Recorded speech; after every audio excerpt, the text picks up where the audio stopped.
Bonjour à tous les amis Winfoiler. Aujourd'hui, on se retrouve pour le test du foil électrique. Voilà, je vais vous apporter mon petit retour d'expérience.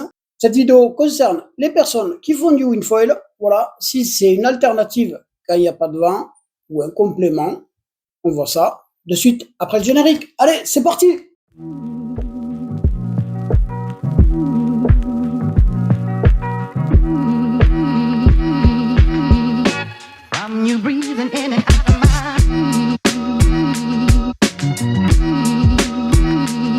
Allez, c'est parti, on voit le foil électrique.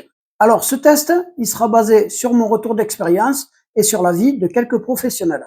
On commence par le matos. Le matos, il est composé d'une planche, d'un mât, d'un avion, d'un moteur électrique, d'une unité ECS, c'est le contrôleur, d'une hélice rétractable ou pas, et bien sûr d'une batterie.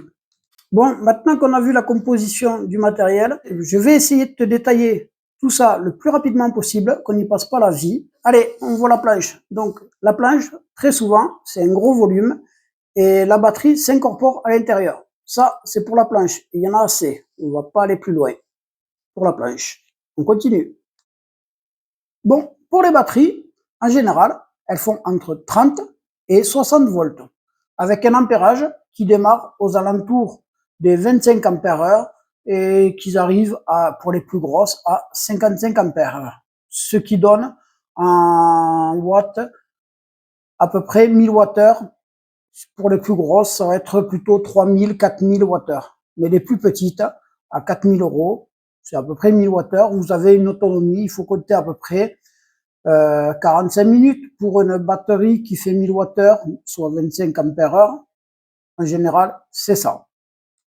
Leur poids est assez conséquent. Souvent, la plus petite des tailles, une 25 ampères heure, ça fait aux alentours des 9 kg, 9-10 kg. Et pour les plus grosses, elles arrivent jusqu'à 16 kg. La batterie, en elle-même, il faut faire très attention. Il y a plusieurs constructions. Les cellules sont faites différemment et donc il faut bien choisir ton modèle. Moi, personnellement, je te conseille la technologie LiFePO 4. C'est les dernières générations. C'est des batteries qui ont des cycles énormes, qui font aux alentours des 4000 cycles. À 4000 cycles, la batterie, il lui reste encore 80% ou 90% de sa capacité. Donc tu comprends que quand tu as fait 4000 cycles, déjà tu en as veillé pendant peut-être 10 ans et ta batterie est encore en super état. Si tu l'entretiens bien, bien sûr, avec les décharges qu'il faut et les charges conseillées par le constructeur. Voilà, ça c'est le top du top en batterie. C'est une batterie que tu peux garder quasiment à vie. Voilà, parce qu'on a fait le tour de la batterie, on passe à la suite. Allez, pour le mât, très souvent, dans le mât, tu as le contrôleur qui est intégré. Ça permet qu'il soit refroidi et un gain de place. Et ça fonctionne bien. Voilà pour ton mât. Pour le moteur, alors il y a deux technologies. Tu as le moteur brushless. C'est réellement le moteur que je te conseille. C'est un moteur sans balai qui est quasiment à vie. Voilà, donc si tu trouves un moteur CM Brush, sérieusement, n'y va pas, laisse tomber et cherche-en un avec un moteur brushless. Après, tu as aussi des roulements céramiques. Sérieusement, c'est pas négligeable. Dans l'eau, ça évite, ils sont lubrifiés par l'eau. Si tu prends de l'acier, tu as de fortes chances qu'il s'oxyde. Bon, tu as de l'acier inoxydable, mais sérieusement, la céramique en roulement, pour ça, je pense que c'est la meilleure solution. Pour l'hélice, si tu peux avoir une hélice rétractable, franchement, c'est réellement mieux. Là, j'ai pas plus à t'apporter sur l'hélice. Bon, on passe à l'avion. Bon, l'avion, je vais pas t'expliquer. Tu sais ce que c'est. C'est un foil, un stable, un fuselage. Voilà. Donc, je vais pas m'éterniser sur ça. On continue. On passe aux sensations. Alors, première sensation. Franchement, c'est super sympa. Tu rigoles un bon moment avec. Ça carve pas trop mal. Tu peux jouer un peu avec. En vitesse, ça bombarde un truc de fou furieux. Franchement, c'est clair. Tu t'éclates en vitesse. Pour apprendre le jibe, si tu en es au niveau du jibe, eh ben franchement, pour l'équilibre, une planche sans la voile, c'est super sympa. Là, niveau apprentissage, c'est le top pour le wingfoil. Pour une personne qui débute, ça peut être aussi une alternative pour commencer à voler avant de tout apprendre en même temps. La gestion de la voile, la gestion du foil, c'est une alternative. Bon, eh ben, je pense qu'on a fait le tour des trucs sympas. Maintenant, on va voir les trucs un peu moins sympas. Ça, il y en a. Alors, le premier truc pas trop sympa, eh ben, ça coûte un bras, quoi. À moins de 4 000 euros, franchement, neuf, allez, il y a peut-être une ou deux marques qui en sortent à 4 000 euros, mais ça sera des trucs basiques où tu n'auras pas trop d'autonomie. C'est plutôt dans les 6 ou 8 000 euros pour avoir un truc réellement correct. Niveau tarif, c'est hors de prix pour moi. Deuxième truc un peu moins sympa, c'est que ça pèse 35 kilos, donc pour la porter au bord de la plage, si t'es un peu loin, c'est pas le top. Il y a à ce niveau, ça c'est sûr. Et après, franchement, navigation, 35 kilos sous les pieds. Quand tu veux carver, mettre des gros tricks derrière, eh ben c'est lourd. Pour l'emmener, t'as pas un foil, une aile tout en carbone avec une planche en carbone où tu peux carver un truc presque sur place, quoi.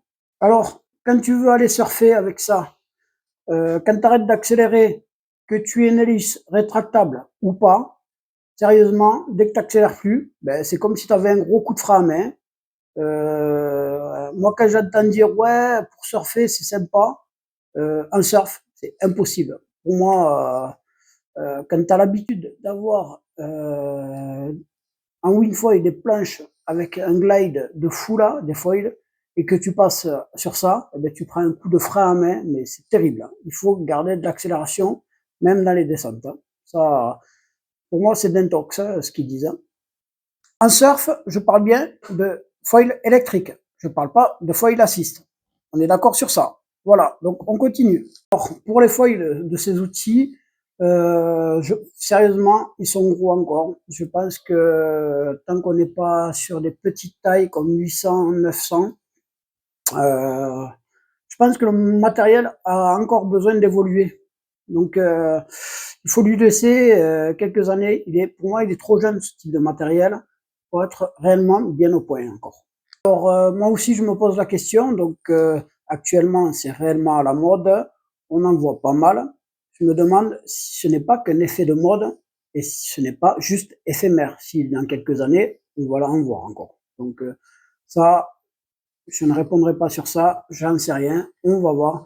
Alors, moi, je pense que ce matériel, il est fait pour les gens qui habitent pas très loin des lacs, dans des régions où c'est pas très venteux, voilà, pour se faire plaisir, plus en balade, pour continuer à progresser, pour pas laisser tomber aussi peut-être la wing, si tu fais de la wing. Mais voilà, peut-être un complément comme ça, mais je vois pas le truc miracle.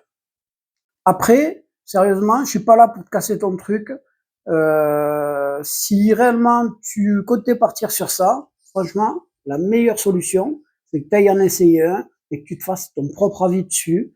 Peut-être que ça te conviendra. Mais moi, c'est pas le truc actuellement qui me convient.